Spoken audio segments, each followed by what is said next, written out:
మండలి చక్కగా ఒక నలుగురు కుర్రోళ్ళు కూర్చుని ఒక బడీ కామెడీ ఎలా ఉంటుందో అట్లా ఉంటుంది.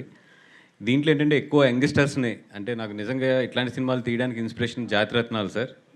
నేను చాలా స్టేజ్ మీద కూడా చాలా స్టేజెస్ మీద కూడా చెప్పాను ఈ మాట. అంటే ఒక నలుగురు హ్యాపీగా నవ్వుకుంటూ మాట్లాడుకుంటే ఫ్రెండ్స్ ఎంత బాగుంటుంది అనడానికి నాకు అది చాలా ఇష్టంగా ఉంటుంది. అందుకని ఈ సినిమాని ఏంటంటే ఎక్కువ యంగ్స్టర్స్, విజయ్ తన చుట్టూ డైరెక్టర్ విజయ్ కానీ తన చుట్టూ ఉన్న మనుషులందరూ కూడా చాలా యంగ్స్టర్స్, అందరూ కూడా ఒక 25-30 ఇయర్స్ లోపు ఉన్న వాళ్ళు మొత్తం అందరూ కూడా. వాళ్ళందరూ కలిపి ఈ సినిమాని తయారు చేస్తుంటే మేము అందరం సపోర్ట్ ఇచ్చాము. ఇచ్చి ప్యూర్గా ఒక యంగ్ బ్యాచ్ తయారు చేస్తే ఈ సినిమా ఎట్లా ఉంటుందో అది చూడాలనిపించింది. ఇది పాలకులు కాదురా, ఇది ఫ్యామిలీ. ఇది ఎవరికండి ఆడికి పేమెంట్ ఇవ్వడం సార్ కాదు సార్. ఎస్కేఎన్కి అరవింద్ గారి నాయకత్వం అని చెప్పాను సార్. ఆయన నన్ను ఇరికించాలని చెప్పి నా నాయకత్వం అని చెప్తున్నాడు. సో ఒక యంగ్ బ్యాచ్ని పెట్టి ఇక్కడ సినిమా తీయాలనుకున్నాం. అండ్ దర్శి గారు అండ్ బెహ్రా కానీ, విష్ణు కానీ, మా రాగమయూర్ కానీ, ఆవిడ గురించి అంత చెప్పక్కర్లేదు. నాకు తెలిసి మొత్తం ఇన్స్టా అంతా కూడా ఆవిడే ఊపుతారు మొత్తం. వీళ్ళందరూ కలిపి ఈ సినిమాని కుమ్మేశారు. ఎస్పెషల్లీ దీంట్లో సత్య కానీ వెన్నెల కిషోర్ ట్రాక్ అయితే అదిరిపోతుంది. రండి థియేటర్లో సూపర్ ఎంజాయ్ చేద్దరు. కానీ రిలీజ్ డేట్ కూడా తొందరలోనే అనౌన్స్ చేసేస్తాము.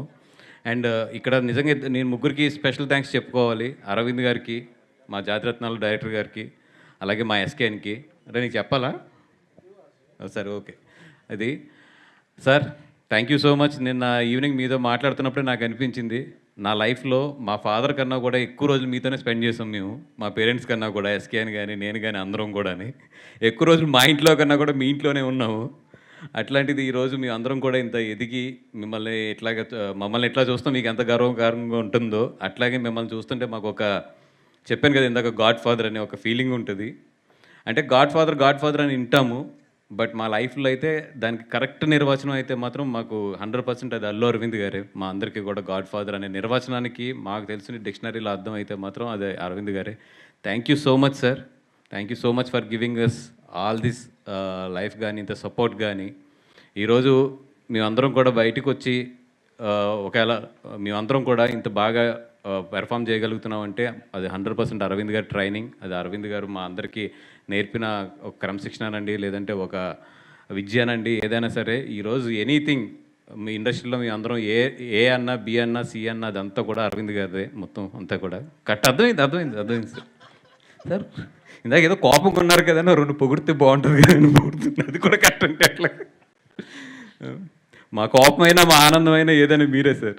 Thank you so much. And ఈ సినిమా డెఫినెట్గా ధ్రువన్ లాంటి మంచి టెక్నీషియన్స్కి వీళ్ళందరికీ కూడా డెఫినెట్గా ఇది మంచి ప్లాట్ఫామ్ అవ్వాలి ఈ సినిమా అని చెప్పి కోరుకుంటున్నాం. ఇంకా చాలా ఫంక్షన్స్ ఎదురెదురు ఉన్నాయి కాబట్టి, ఇంకా చాలా మాట్లాడుకోవాల్సినవి ఉన్నాయి కాబట్టి ఎదర్ స్టేజ్లో మాట్లాడదాం. Thank you so much sir. Speech అయ్యాక అందరికీ కామన్గా ఒక క్వశ్చన్ అడగమని నాకు ఇచ్చారు. నాకు ఈ క్వశ్చన్కి అసలు సంబంధం లేదు. సో ఈ టీజర్లో చూసినట్టు వీళ్ళ అమ్మాయిని ట్రై చేస్తున్నారు కదా క్రింజ్గా. సో అట్లా ఎప్పుడైనా మీరు మీ లైఫ్లో ట్రై చేశారా? పెళ్ళి అయిపోయింది చూస్తారు, ఇవన్నీ చెప్పొద్దు మాకు. పెళ్ళికి ముందు ఇలా ఎప్పుడైనా ఒక అమ్మాయిని ట్రై చేశారా క్రింజ్గా అని? పడిందా? పడలేదు, తిట్లు తిన్నాం. యాజ్ ఇట్ ఈస్గా మా లైఫ్లో ఎప్పుడు జరిగింది అంతే. Thank you sir, thank you so much. Yes. And ఇవాళ ఈ టీం అందరినీ బ్లెస్ చేయడానికి విచ్చేసినటువంటి సార్ వినలేదా? తిట్లు తిన్నారంట అక్కడ ఆవిడతో ట్రై చేసి. సార్ నేను ఒక క్వశ్చన్ అడిగాను సార్, టీజర్లో చూపించినట్టు ఎప్పుడైనా ఇలా ఒక అమ్మాయిని ట్రై చేశారా పెళ్ళికి ముందు అని చెప్పి.